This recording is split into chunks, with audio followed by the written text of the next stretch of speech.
Febreze, the household cleaner. Yes. How do you spell that? R. Febreze. I'm sorry. I've had a mudslide. Cat. And we're back. Cat. Oh, yeah, Cat. my cat's walking downstairs. Hi, everyone. She knew. She's Yeah, about to assume the position. Miley's coming to join us for Conspiracy Happy Hour. Yes, welcome back, everyone. If you hear some jingling, it's her bell on her collar. She's about to jump up onto the microphone. Hi, Miley. That's 5 o'clock somewhere. Come here. Yeah. I hear you talking to us. Anyways, I'm like sitting over here talking to my cat. If you were listening to this episode, we have just finished recording our first guest episode. Yes, it was very exciting. So Very strong alcoholic Dan beverage and I was are served. already a little happy. We had some strong ass alcoholic drinks that we made for our guest, and still feeling the aftermath. Is that the right word to use? Yeah, there? or Okay. just the effects. Yeah, I mean, yeah, let's keep it simple. So, anyways, It was very strong, but it was really good. It was really good. We did well. You'll hear it in that episode, but we made our own twist on a classic. So if you want the recipe, you can sign up for our Patreon, and we will be posting photos and the recipe. So Yes. it'll be fun. Dan, before Allison. we start, I need to ask you if you are caught up yet on The Circle. I haven't watched this season, unfortunately. Okay, for anybody But I listening, do know the twist. Well, yes. So for anybody listening, The Circle is not only one of my favorite shows, Dan, it's one of your favorite shows, right? It is. On Netflix. It was the show that got us through the first year of the pandemic. Yeah. So we're on season 4 of The Circle. Which I can't believe already. And I'm almost positive the last 3 episodes came out last week. And then and it's done. The season's and over? the season's okay, over. now I can binge it. And I haven't watched it yet. But I really need to know what happens next. But it's a good season. Okay. Like, it's a really good season. There's a lot of twists and turns, but you need to watch it so we can talk I do. about this next I usually do. episode. The first and the second season I watched as they were released. The last one I kind of just waited for it all to come out and I binged it. And then I was doing the same for this one. Well, they always stop you at the cliffhangers, Yeah. like when you're like, oh my God, what happens next? And then you have to wait another week for it to come out, because that's a show that if I could, I would binge, but I can't wait for all of them to come out the way you do. It's such a good show. It is good. And then I usually end up following like everybody who's on Oh, the yeah. season. I follow, if you've Yeah, been I on The still- Circle, you're on my social media. I follow all their Instagrams. At least the first season. The first season was the best, but Yeah. well, the second season was good I too. don't know. I think all of them have been good so far. Like, I like season 3 too. Season 4 is definitely not the same as season 1 in the fact that they're, I guess, would you call it a cast? Yeah. Yeah, the cast is definitely different. I feel like season 1 reminded me of Jersey Shore cast, hmm whereas I feel like season 4 is definitely more inclusive for everyone. Okay. So, but regardless, the show is great. Yeah, I need to catch up with it. Yeah, you do, because I need to talk to you about it. Mhm. We need to have conversations. I've been watching all my 30-minute sitcoms instead. Which ones? I really like Home Economics. It's like a more modern family. What station did that come out on? I Because don't. that was on TV, right? Yeah, it's on TV. I watch everything on Hulu. Me I too. don't have actual cable, but Was it like NBC? Not NBC. it was probably it was- NBC because most NBC shows are on there. or ABC. I think it is NBC, but it follows 3 siblings. One's super rich, one is a struggling writer, and the other one's like a social worker. Okay. So it's like their struggles, but it's funny. They all have different types of struggles. Yes. Yeah. And I say it's like a more modern family because it's like one guy's like he's just like the super rich person. The other guy, he's a struggling writer with his family and he has like 8 kids. He doesn't really, but he has like 3. And the other one's like this lesbian couple, interracial lesbian couple, and they're so funny. I'll have to check that one out. It's really good. It's probably one of my favorites. I also like Mr. Mayor, which is just funny. I've been binging 911 Lone Star. Is that good? I like the regular one. I love the regular one. The more that I watch the Lone Star version, the more like getting into it. Like this season that I'm on, I think it's the most recent season. I have been addicted to it. So many things happen, and I really like it. So, but their backstories are always like so good, like on point. Yeah, I really liked 911 a lot. I was surprised. I do think I like the regular version, like was it New York? It's just 911. Yeah, 911, but it's in New York. I think I like that version. Is it? Yeah, I thought so. Or is it California? I think it's California. I don't know. I don't know now. Athena is my favorite character. She's She's like the cop of the show. Yeah, Buck. I really liked what's her face from the first season, and then she left. Oh, Carrie the Brighton. redhead. Yes. Yeah. I was so mad. Jennifer Love Hewitt took her place. Really? Yeah, I didn't like her in the show. I'm sorry. I don't either. Okay. I liked Carrie. What's her face? She was. I don't remember her real name. But her I think name she in the was show. in season 3 too. She had a couple episodes Yeah. in season 3. I know who you're talking about though. Yes. Yeah. That's another good one that I really like. I'm really into. What else have I been watching? I'm lame. I don't watch a whole lot of shows. I do. I watch a lot of TV. I was watching Home Economics, Mr. Mayor. I kind of gave up on the Goldbergs. I don't care anymore. It It kind needs of to sometimes end. they get on a little too long and then you just lose interest. It's one of the shows that I think they're holding out because like their stick is like it's 1980 something, and it's about to hit. I think maybe like season 10, so they might maybe cross over. 1990 and then Yeah, and I don't know. It needs to end. I don't know if they're waiting to get to hit the decade, but I think that's really it. What I've been watching lately. I don't know. Some shows I can get like I've seen, for instance, Golden Girls like 20,000 times, and I'll never get sick of it. But sometimes shows do have to end. Oh, I do have to watch the new season of Russian Doll. I haven't watched that yet. I didn't see it. I've heard it was really good, but I couldn't get into the first episode or two. The first season, it does take a couple episodes to get into it, but the first season was so good. I'll have to try and again. this one, the second season, is different. Instead of, because like the first season, she's stuck in this loop like Groundhog's Day. She's constantly reliving her death. Which makes sense for the Russian dolls. It's like Yes. stacking. Okay. The second season is different in the sense of there's time travel involved. Interesting. Yes. So it kind of lines up with our conspiracy A little. stuff. Yeah. Okay. It's a great season. It came back recently. I haven't started it yet, but it's so good. Well, I'll have to check that one out. Me But too.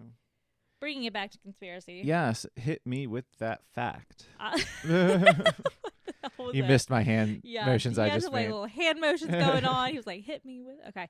Anyway, so this one I don't think I have heard of, and I'm looking at the photo that goes with it now, and it's freaking me out. Febreze, the household cleaner. Yes. How do you spell that? R. Febreze. I'm sorry. I've had a mudslide. F-R-E-B-R-E-E-Z. Febreze, not fur. Fra. Oh. Fur. Fur? Febreze. Fuh. We can't even say I don't know. Apparently, I don't know. No. I thought this whole time Febreze. Uh-huh. It is Febreze. 1 E. And an E at the end? Yeah.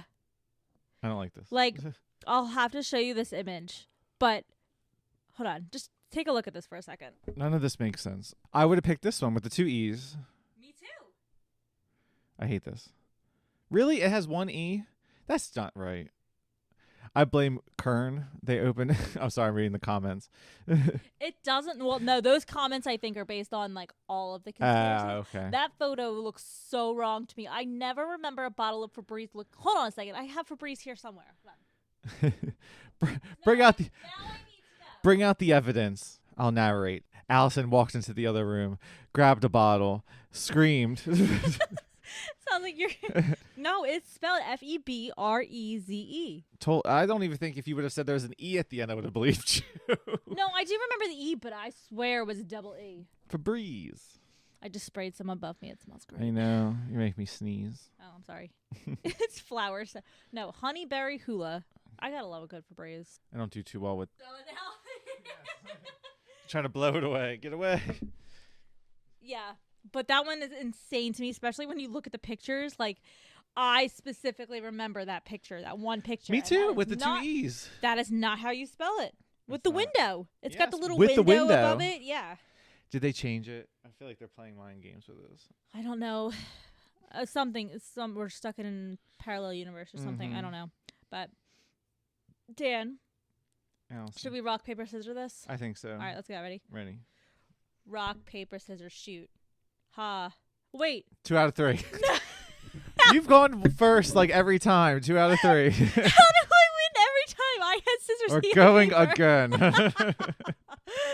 Rock, paper, scissors, shoot. Both rock. Rock. Both scissor. Now we're playing mind games. Rock, paper, scissors, shoot. Both Both rock. Boom. Okay. Okay, So he one got more time. Rock, I had scissors. Well, he did 1, rock. 1. All right, Okay. ready? 1, 2, 3. Okay. Paper covers rock. I quit this podcast. It's rigged. I win again. This is rigged. Maybe I have like the mind control. I think so. I think there's some conspiracy happening here. I'll go first. I think yours is gonna be longer than mine anyway this time, so Okay. we'll finish up on yours. So Sounds good. I can taste the Febreze. mine is an older conspiracy. I used 3 No, I used 4 sources. I used a 18 couple sources. sources. I might have just 1, 2, 3. I used 5 sources. So I used keith.seas.harvard.education/chemtrails conspiracy theory. It's a long one. So this is about chemtrails. There we go. I used theweek.co.uk. There was a Buds YouTube video that I watched called The Chemtrail Conspiracy Theory Explained. And then I also used Ellie.com. Ellie has some good stuff sometimes. I've used it before. So I think it's more, I don't really know, but I think it's more like a celebrity. It's like a tabloid. Yes, yes. So I use that for, if you can just only guess at the bottom, some of the celebrities that Yes. subscribe to this theory. Like Shaq. Shh. So let's start this theory. What is a contrail? So a contrail is the more scientific name for this cloud. So a contrail is a condensation trail or a vapor trail. They're usually line-shaped clouds that are produced by aircraft engines or from the changing in air pressure. Contrails are composed primarily of water in the form of ice crystals. And the combination of water vapor or aircraft engine exhaust and the low ambient temperatures that exist at high altitudes allows for the formation of these trails. Now, here is our chemtrail conspiracy. Some contrails are just contrails, while others are chemicals, released into the air by the government for nefarious purposes undisclosed to the general public. This is the conspiracy. Okay. That's the one I've heard of. Yeah. Okay, yeah. Or like control the weather or something like. Yes. So proponents characterize chemtrails as streams that persist for hours that form a crisscross grid-like or parallel striped patterns, eventually blending together to form large clouds. People believe that this is a secret program to add toxic chemicals to the atmosphere from aircrafts in ways of contrails. Various different motivations for the alleged spraying are speculated under sterilization, reduction of life expectancy, mind control, or weather control.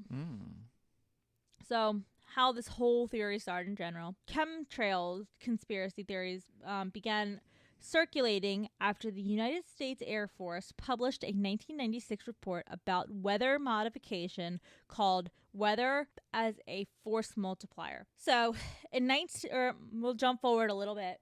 In 2008, this report came a bit more real during the Beijing Olympics. The Chinese government, quote, seeded clouds in other parts of the country so that rain would not affect the ceremony. Okay. So, based on that statement alone, That's not how clouds work. this could be a real possibility because weather control is obviously already a real thing.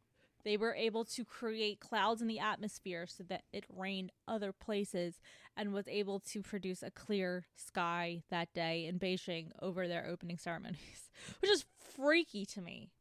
Yeah, you can. There's manufactured clouds, but like the thing about clouds is like rain happens because there's an putting water accumulation vapor. and then it falls. Like Yes. it gets too heavy and it falls. Like if you're. But I mean, in this case, obviously, Do they suck up the cloud? They're like. Already people obviously know how to control the weather. Yeah. So, I mean, at this point, is it really a conspiracy that we're discussing, or is it something that's a real thing? Like, were chemtrails were they created? So, things like this could happen. I definitely think, for this theory, before you delve into it, I believe the weather control portion. Like, I think eventually that's where our world is going to go. We can see the cloud to help induce rain over crops or something. I believe that 100%. Do I think this cloud's going to control my mind? Maybe, because I am very depressed on cloudy days.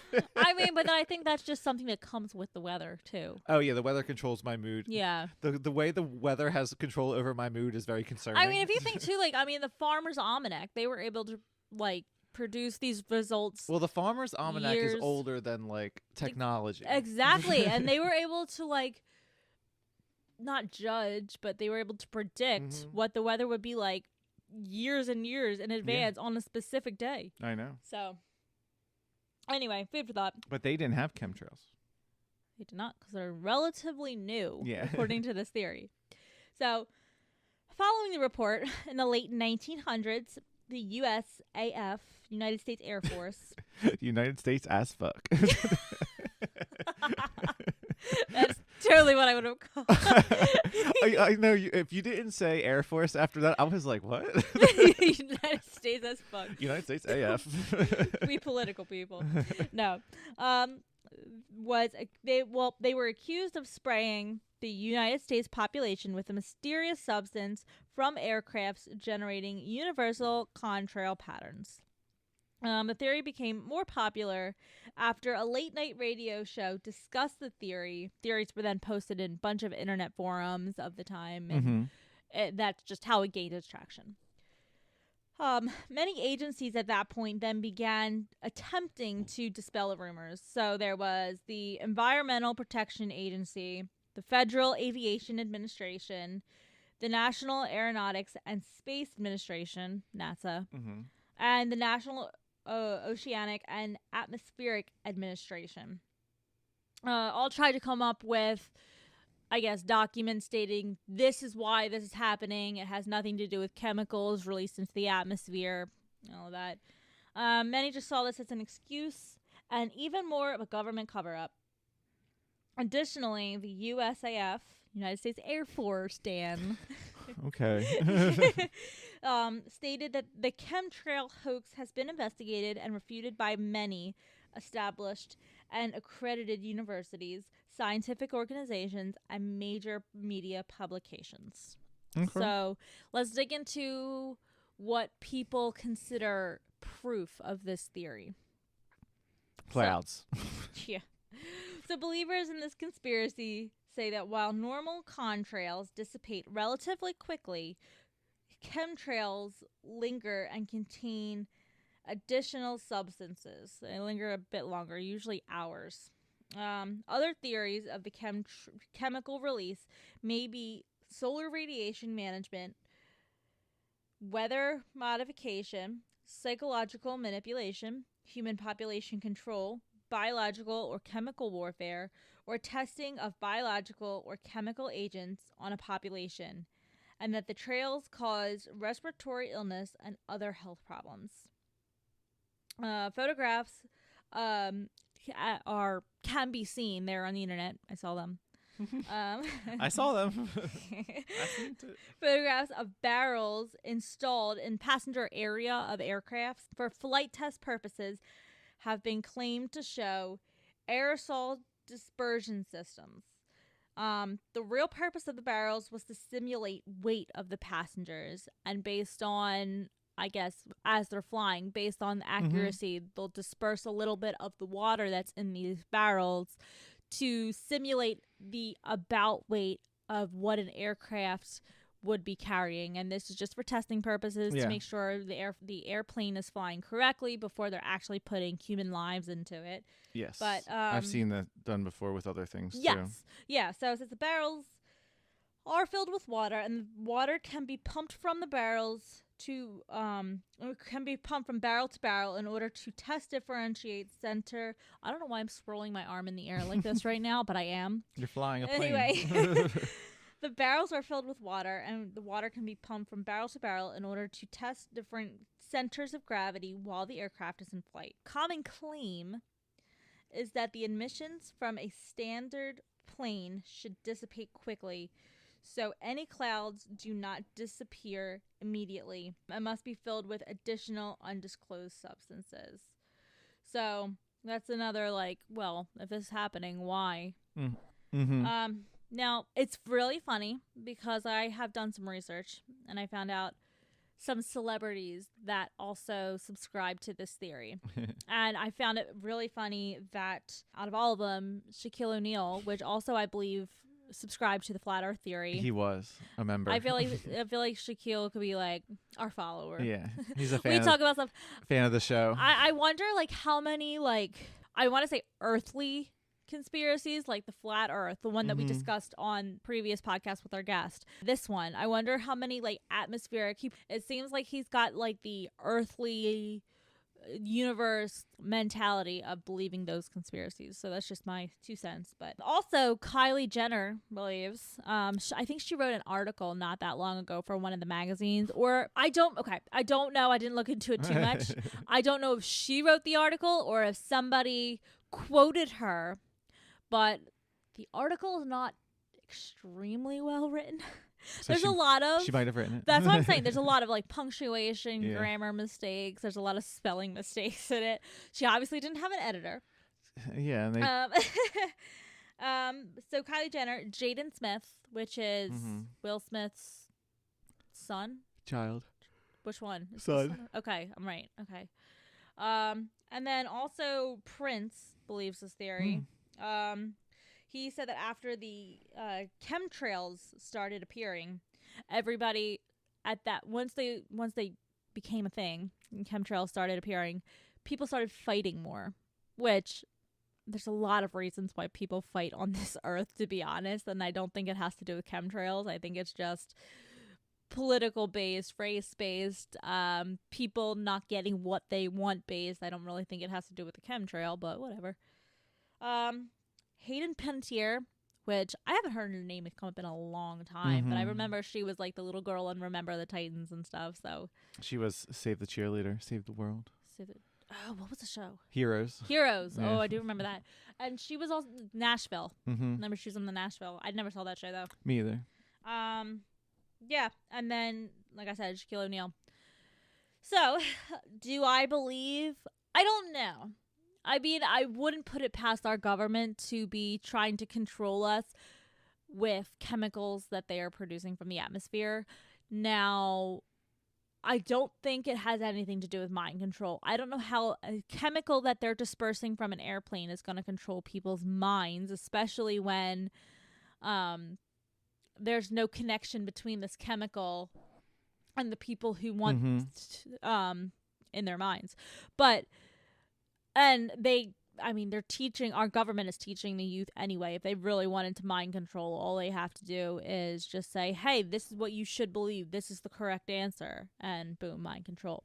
Now, could it have to do with controlling the population? Possibly. I think that would probably be the most convincing argument for this. Do I necessarily believe it?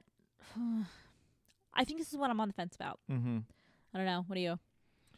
Like I said, I think some aspects of it, yes. Like the weather control. The mind control, not so much. Mind control, no. But I don't know. Like I said, I don't disagree that the chemical that the government wants to control us in more ways than one. Well, of course. Why not? That's what I got, though. Okay. I had a really short one this time. That was nice. It was short and sweet. Yeah. I figured, like look, I'm not good with big words. So I'm like, there was some like long explanations and like research done by certain theorists about. And that's one that you could pick up again and Yes. expand upon. Yeah, there was like, I didn't feel like going into like each theorist Mhm. and quote what they said. And there's definitely more that I could have done on it, but I wanted to keep it basic. I wanted to cover the theory. I wanted to cover what people thought about it. And call it a Yeah, it was day. good. I thought it was good. But I think you have it extremely long. I do. I mean, it's not that. It's long is because I wrote 14 pages, but. Damn it. All right, so I'm very curious. Okay, so my theory. Do I read you the sources first or do I not? I feel like you should. Okay. I don't really think they give them away. Okay. So I only have 2 for this one. The first one is from causes.benevity.org. Okay. And the second one is an article from Bob Smitana, and it was written on NashvilleScene.com. Nashville scene? Yes. So I'm assuming this takes place in Nashville. Yes. Okay. Well, Still doesn't give anything away. no, nothing. This is our first cult. I'm excited about that. Yes. This is our first cult, and it involves something that is near and dear to both of our hearts, cats. I don't think I've ever heard about this cult before. Yeah. So that is the main focal point of this cult is cats, and I'll delve into it. Interesting. Like, I'm already on the fence. Like, I'm like, ooh, should I subscribe to this cult? I But know. like, I have no idea the backstory. Am I already signed up? Did my cat sign me up and I didn't know? Okay, so this is the story about the cult Ava's Eden is what it's called. Okay. So I'll just get right into it. So Ava's Eden is a nonprofit. It exists. And it is a cat rescue and sanctuary. And Okay. so this was their mission statement. Their website doesn't exist anymore. So I got their mission. Was it like blocked or taken down? Taken down. Okay, shit. Like I went on the website, like I found when I was doing my research, it said like whatever, avaseden.org. I clicked on it. Page doesn't exist anymore. That's funny. So I found their mission and vision and all that other businessy stuff on a different site. The one I mentioned, the causes.benevity.org. Mm-hmm. Eva's Eden Okay. is a cage-free cat rescue and sanctuary in Middle Tennessee, providing love, hope, and support to the most overlooked members of our society, the homeless cat. Mm-hmm. Working through a network of loving foster homes, our cats receive one-on-one attention, care, and support to heal them to their physical maladies and emotional traumas with patience and love. Each home specializes in a different type of care, from feral socialization and kitten socialization to more complicated medical support.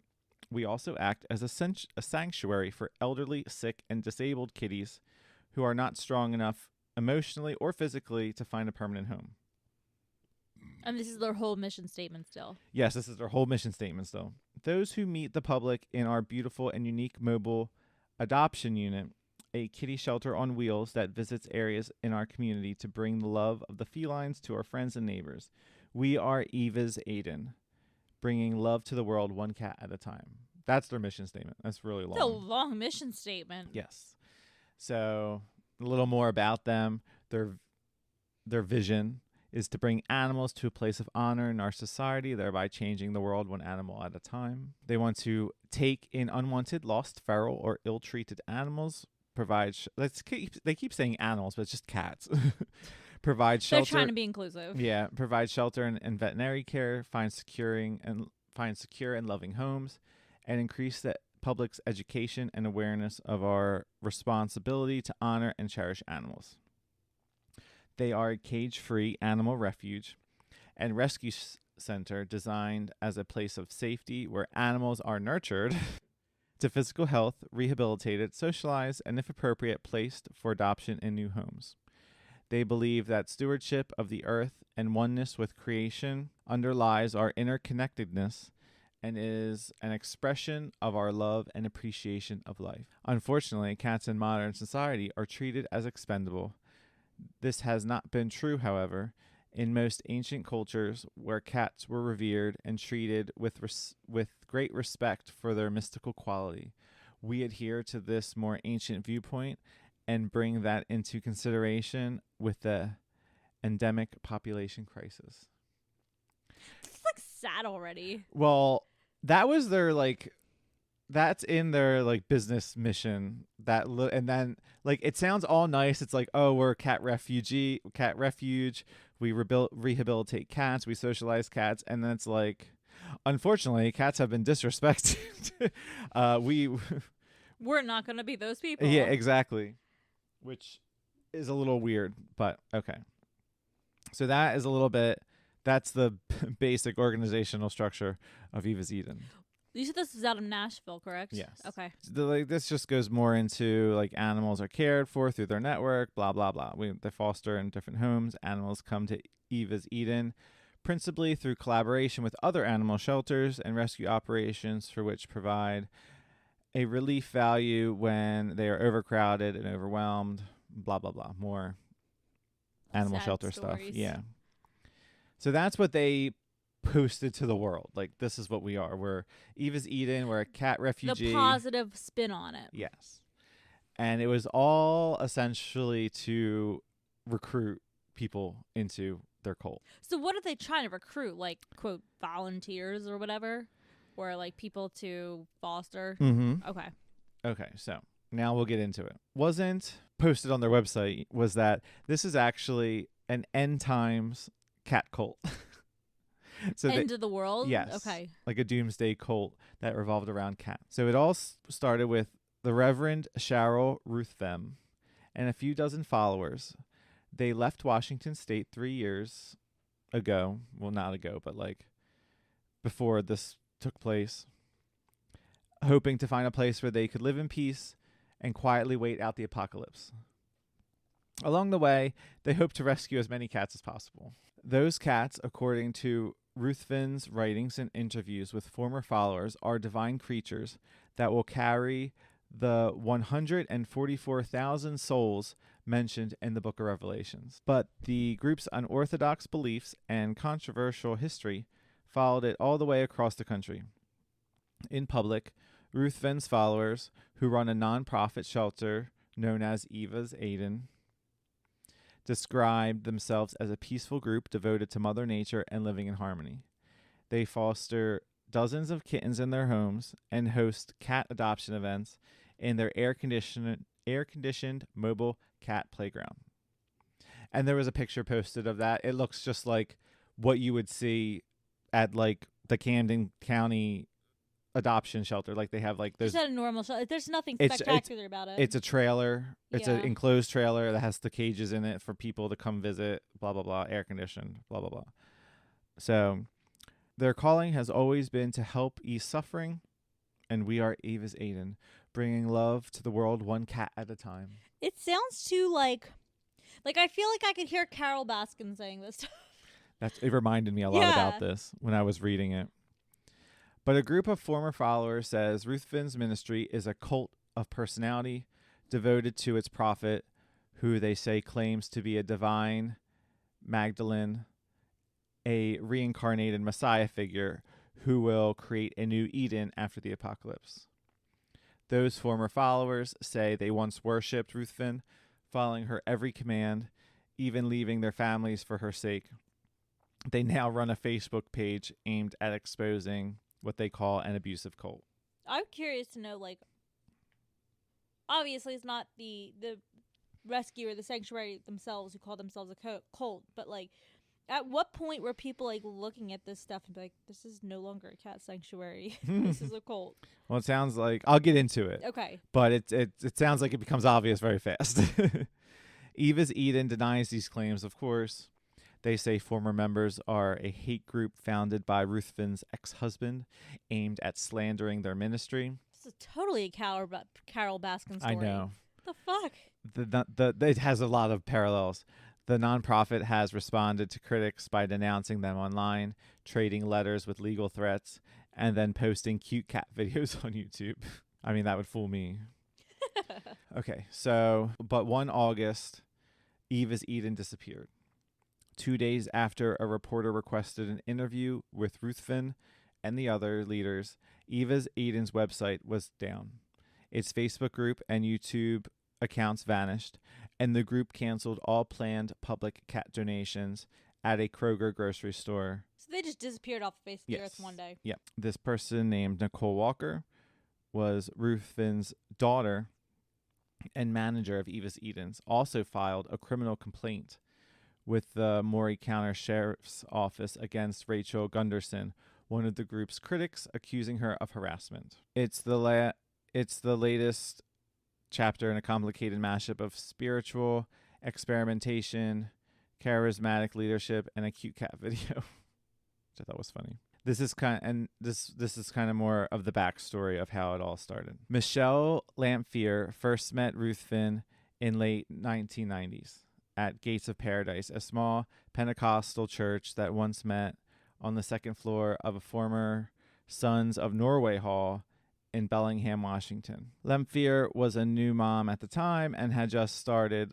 going back to church. Ruthven, then known as Cheryl Walker, was one of the first people she met. She was a tall, blonde, rich, and had an almost irresistible magnetism to her. She goes on to say that everyone idolized her. Every woman wanted to be her best friend. Ruthven also had a gift of prophecy, apparently.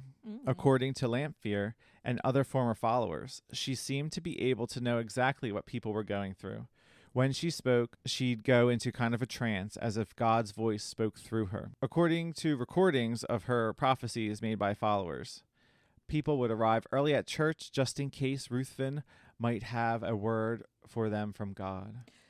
So the one who started the cat sanctuary, people were beginning to think she had like a higher power. Yeah. Like, people were beginning to think that she had a direct line to God. that's so weird. Mm-hmm. In the early 2000s, there was a church split. Most of the congregation followed Ruthven to start a new church known as Freedom Fire Ministries. Mary Gunderson, a former Assemblies of God children's pastor and aspiring worship leader, heard about the church while shopping at a Walmart. Gunderson saw a business card for the ministry on a bulletin board and decided to check it out. Then she goes on to say that the first time she heard her speak, she was hooked. So apparently it keeps, which is the same thing about all cults. They're incredibly charismatic. She's like preaching and people believe it. And their cult leaders, they're all charismatic. She and Ruthven became inseparable after that point. Gunderson says she would spend every free hour she could with her new pastor. She soon became convinced that Ruthven wasn't just an ordinary pastor, but instead she was a prophet. And if Gunderson stuck with her, then her salvation would be secure. You know? That's creepy to me, just that fact alone, because, like, obviously, if people are thinking all these things about her, why doesn't she set them straight? Why is she like, yeah, I am a prophet, like, believe what I say? I don't know. I don't know how anyone honestly can really, like, idolize someone that much. No. I don't. Like, I don't think there's any person. Obviously, she idolizes herself that much, though, Well, because she's not yeah. steering people straight. She's, like, literally continuously lying to them, saying, yep, I am that great. Oh, yeah. Well, there's always a touch of narcissism in there. Before long, Gunderson's younger sister, Rachel, had joined as well.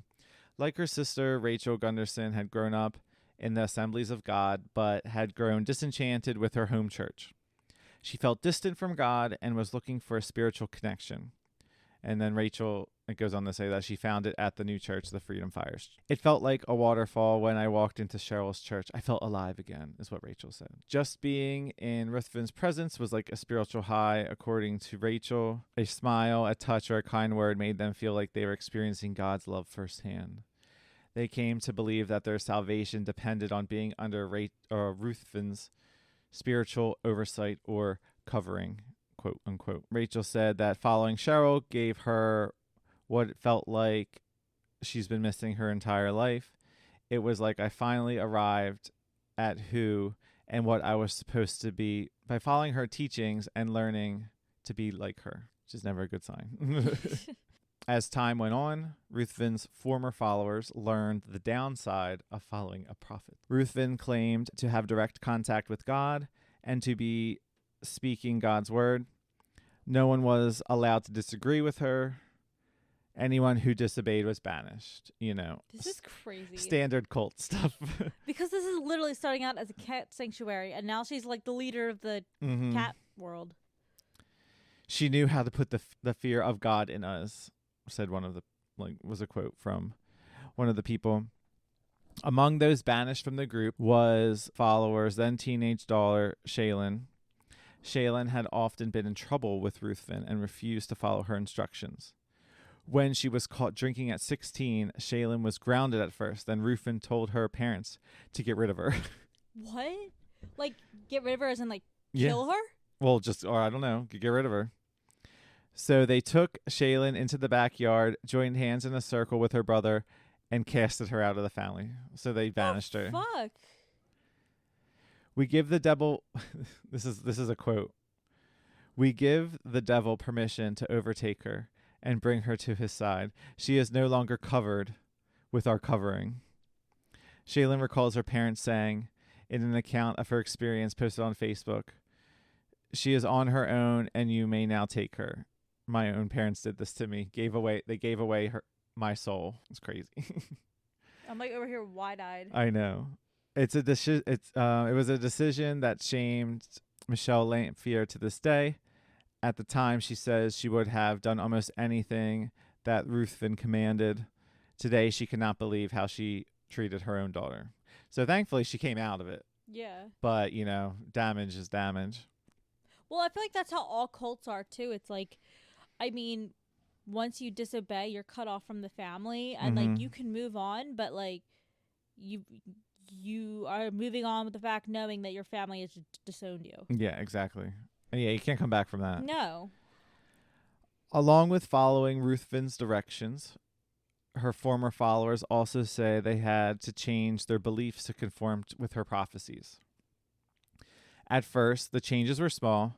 The church stopped celebrating Christmas and Easter and instead focused on the Jewish holidays. By 2005, they changed their name to Moriah Ministries. Ryan, R-Y-A-N? No, Moriah. Mariah, okay. Yeah. Moriah Ministries. After the mountain where Abraham was told to sacrifice his son in the book of Genesis. Soon, beliefs from other faiths and spiritual traditions were added. Worship services were opened with Tai Chi and Buddhist meditations. After that came teachings about chakras and healing crystals, Tibetan singing bowls, ancient Egyptian gods like Arius and Isis, the Greek goddess Athena, and a host of New Age-like practices. So it seemed like she was all over the place. She didn't have one religion that she was sticking with. No, she was all over the place. Eventually, the group renamed itself again to the Oneness Foundation and settled into a renovated former Masonic Hall in Blaine, Washington, about a half hour from where they originated. That's another one we're going to touch on. Mm-hmm. There's a lot of Masonic stuff popping up. Well, they just rented a building, but still, they rented it to the cult. I know.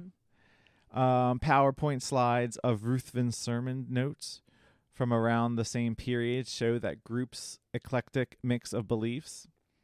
There are notes about the effects of a powerful karmic moon, reference to Yom Kippur, and warnings about Judgment Day. The group's worship song also reflected their mix of beliefs. They ranged from familiar church hymns like "Great is Thy Faithfulness" to songs of praise to Ruthven, who by this time claimed to be the reincarnated Mary Magdalene. This is one of the songs about the cult leader. Athena spread her wings and lift her staff. She opens up the door and says, "Come in. I recognize you. You are Magdalene. You have the power to recreate Eden. So come in, Magdalene. So come in, Magdalene." And these are the words. These are the words. Ruthven's followers also bowed down to her during worship. Once she claimed to be a Messiah figure, they say they also drank communion juice tinged with her blood. So this is what I say. Like, it's starting to become obvious. There's no getting around it at this No. point. Like, you can't even. Oh, well, she meant well. No. No. Ruthven would prick her finger and drip the blood into the communion cup, Ew. which was filled with grape juice. Then they would all drink from it. Oh my God. I know. Rachel Gunderson says being in the ministry was like being trapped in an abusive relationship. She knew things were bad, but didn't know how to leave. She also feared losing her soul. Because of what she's been told. Yeah, exactly.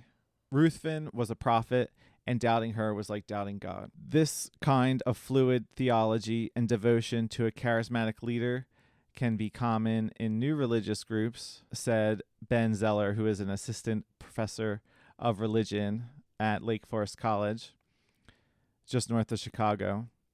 Group members are often more tied to the leader than to their theology in regards to cults. If you are invested in the person rather than the theology of the group, that helps explains why, if the founder claims she is Mary Magdalene, people just don't leave. They are invested in her. I want to say drives me crazy, but I don't think that's the right word. It's just insane. Fascinates me that people actually believe this stuff. Like, somebody can tell them that. And why? Why do you believe it? Mm-hmm. What is like the one thing that set you so you believe every word coming out of this woman's mouth? I know.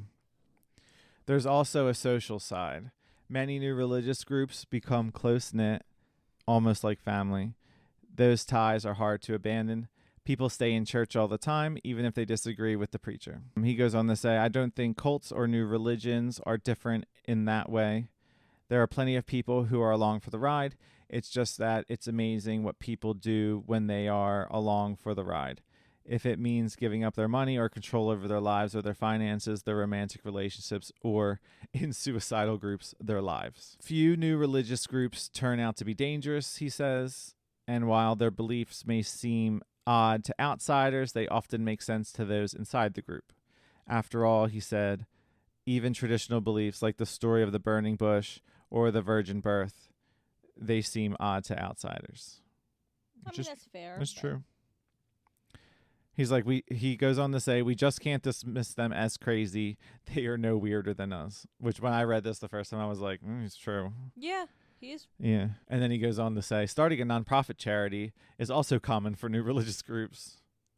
New religions often use businesses or charities for outreach. Some honestly believe they are doing good charitable work. Others are just seeking converts. Often it is both. Okay. So this is when I'll go into more about the cats. Okay. For Ruthven, the cat rescue business was both spiritual and personally motivated. She taught her followers to become vegans as part of their focus on being one with Mother Nature. They also began to volunteer at local animal shelters as part of their religious practice. Ruthven's cat, Ava, died, leaving her distraught. She saw the cat's death as a sign she should start her own cat rescue. So we're back at the beginning at this point, right? Because she's starting her own cat rescue. Yes, this is the part where the cat rescue comes in. The cat died on the winter solstice. Ruthven wrote this in describing the founding of Ava's Eden. Death had come. Now I need to embrace life. How does one explain such a love to a world that sees animals only as animals? As I have studied and taught my people that of Egyptian alchemy, I grew in reverence for their beliefs of honoring the felines as vessels that are able to guide us through our passageway of life. The Egyptians really did. They worshipped cats. They were like seen as guardians of the underworld. Yeah, I do remember because they have them on the hieroglyphics and stuff like that. For Ruthven's followers, this new ministry meant fostering cats and kittens by the dozen. It's too many cats. So when we're talking about like crazy cat people, they are crazy cat people.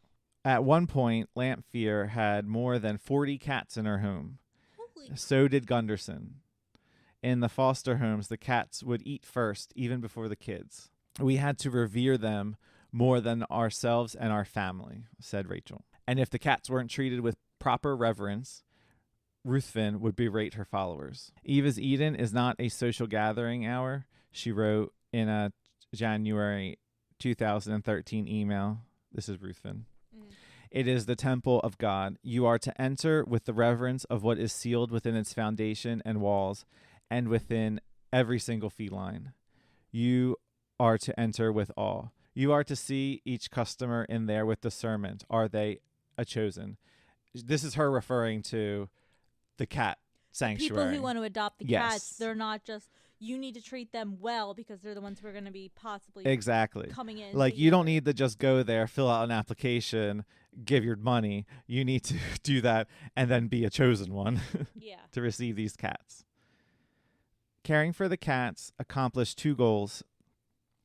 Ruthven's followers were building up good karma by doing good deeds, and they were also preparing for the apocalypse.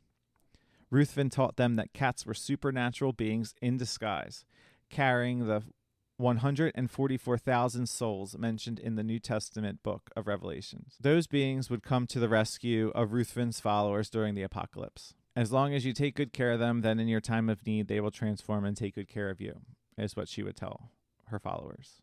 Mm-hmm. At first, Ava's Eden met with public approval, seen by many as just another cute cat shelter. Gunderson and other members put together cat videos to promote their work. Ruthven's daughter-in-law, Nicole Walker, the shelter manager, gave interviews about the shelter, but left out its spiritual underpinning, of course, Come get all these cats, but, we're not a cult.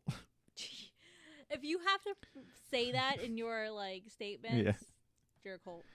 The only sign of their religious beliefs was the Eva's Aiden logo, which featured the outline of an Egyptian cat goddess, Beset. Inside the group, however, there was turmoil. Ruthven had feuded for years with her ex-husband, Mark Walker, a Washington developer. She accused him of abuse and had him arrested. The charges were dropped, but the 2 divorced. Mark would later remarry, and he and his second wife, Mary, began to meet with family members who'd been estranged from Ruthven's followers. Other group members also clashed with Ruthven and were asked to leave. Rachel Gunderson began to date a man from Tennessee without Ruthven's approval. While they talked on the phone, she mentioned she was working on a video for Ruthven about Eva's Aiden. In Ruthven's eye, that was unforgivable betrayal, having told her followers to keep her prophecies secret. So she banished her from the group. Mary Gunderson moved out of the house she shared with Rachel and cut off all ties with her sister. So around this time, Ruthven was planning what she called her exodus to Tennessee. So this is going to be one of those situations where everybody kills himself. Where they were planning on it.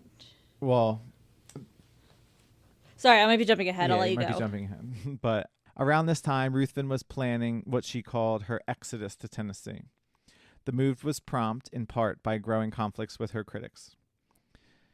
She also told followers that the end was drawing near. She wanted them to move to Tennessee and begin preparations for the apocalypse, which meant buying farms where they could live off the land when society collapsed. Ruthven attempted to escape any controversy.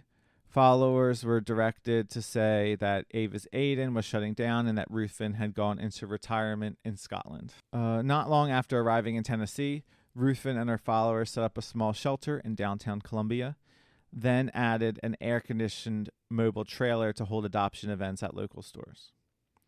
In response, former followers and estranged family members began blogging about their experience with Ruthven.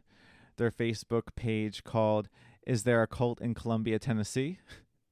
struck a nerve.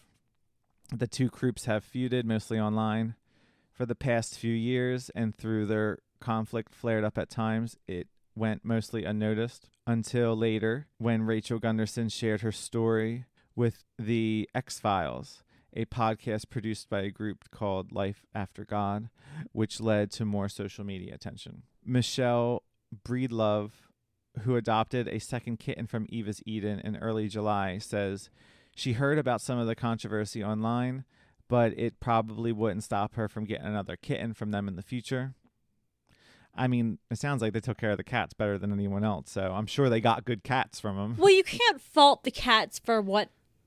I mean, you at that point, you kind of just want to save the cat, not worry about who you're dealing with necessarily. Mm-hmm. The group's volunteers seemed kind, she said, and the cats she adopted were well cared for. She liked that the cats lived in a foster home rather than in cages, and none of the volunteers ever mentioned any kind of religious beliefs. If there is no one being hurt and they are just being odd, that's okay. When contacted for an interview about the religious belief, shelter manager Nicole Walker said in an email that she would have to contact the FBI, the local sheriff, and their lawyer before commenting. Eva's Eden had been harassed in the past, she said, and was considering legal action against its critics. The next day, Eva's Eden pulled its Facebook page and shuttered its website. Georgia Snow, the group's treasurer, says she didn't know if the cat rescue would continue. Snow, who is also Ruthven's mother, says she was fed up with criticism of her daughter. Snow says her daughter is no longer a pastor and that her church no longer exists. All they want to do now is rescue cats. We do nothing but good, she said, and yet we have people who try to destroy that. This was that Ruthven's mother? Mm-hmm. Okay. Mary Gunderson says that the cat rescue is fine with her. The cats at Eva's Eden are well cared for, she says, and many would have been euthanized if the shelter hadn't rescued them. But being nice to cats doesn't wash away her ex-pastor's sins. You pour all of this care and love to these animals, and when they are adopted, they become a blessing to their family, Gunderson says. That doesn't erase the years and years of spiritual abuse. So that is the little story of the cat cult from Tennessee, Eva's Eden. It's so bizarre. Like if you've ever like had or been to like a puppy mill, Mm-hmm. I don't even know if I could. It's like the complete like 180 opposite of that, because it's extremely well taken care of, to the point where this lady, I feel like, started believing she was like the cat god, Mm-hmm. and then started turning that into a religious cult where people were drinking her blood. Yeah. That is the most disgusting thing I've ever heard. The thing about this story is, yes, I mean, it's not the worst cult story I've ever heard of. Like, No, the but people, the people, of course, were coerced to think a certain way and, like, disassociate themselves from their families. yes, that's all cult stuff. That's That all cult mentalities. They didn't, though, hurt any animals, which was nice. It just seemed that there was the Ruthven had something going wrong in her head. So the whole, that, like I said, that blood thing, I'm not gonna get over. Why would you, if you were not a cult or a religious group, why are you making people taking care of cats drink your blood? Like, it's just so bizarre. Well, they were. Yeah. I don't know. But yeah, I found that one recently, actually. I've never heard of that one before, but that was an interesting one. And I was like, oh, this is fun. The cat cult. Cat cult. I love my cat. I don't think I'm going to drink somebody's blood for my cat, though. No, I could never revere someone, so, like... I'm a very independent person. I have my own ideas, and for the most part, I will believe my own ideas and not be convinced otherwise. So. You tell me to do something, I'm like, no. No, thank you. Yeah. I mean, if it's something like, hey, can you do this instead of this? Like, maybe for, like, work or whatever. Well, that's different. That's different. But, like, don't tell me what to believe or what to think. Exactly. That's where I'm like, sorry, no. I have my own opinions. Exactly. Yeah. I mean, if you're trying to show me how to do something, that's different. Yeah. But yeah. That's crazy. Mm-hmm. I thought that was a different one. Different than what we've done before. Well, I don't think we've done any cult ones yet. No, it was our first one. So I have a couple that I'm going to do. Just haven't done yet. Mm-hmm. I'm trying to come up with, like, I don't know how I'm going to do it. Because cult ones are like that. They're always going to be long because there's a lot. There's documentation on this as opposed to, like, a conspiracy where it's just like, this is why people believe this. Yeah, and it's not just like here are some facts. It's like, oh, there's some testimony and there's these people that were involved. Yes, exactly. I thought it was cute though. It was cute. Why did I say cute? It was cute. I thought it was fascinating. That's probably a better word to use, but I know. It was like like I said, I've never heard of it before until recently. And I was like, I have to look into that one. Well, I don't remember if I've brought it up before, but there's a show, I think I have. There's a show on Netflix that does a bunch of cults, and I've never heard of half of them on that show. Every episode is about somebody who's escaped that cult. Okay. So Definitely something where I've like there was like every episode so far. I think I've only heard of one or two of the cults, so I'll definitely get some ideas from that show. We'll probably end up doing a future episode about Scientology. Mm-hmm. That's a huge cult, Yeah. and there Lisa Rumney, she did a documentary on where she interviewed a bunch of people. Yeah. Oh my god, it was so good. So we'll definitely have to have some information there. Yeah. About that. So That'd be fun. but I really enjoyed that one. Me too. I'm glad. Yeah. Well, what do you think? Oh no, I gotta go walk my goldfish. You want to help me? I gotta actually go take care of cats. Well, we'll do both at the same time. Yes. All Well, right. We'll catch you all next time. Bye, everyone. Goodbye.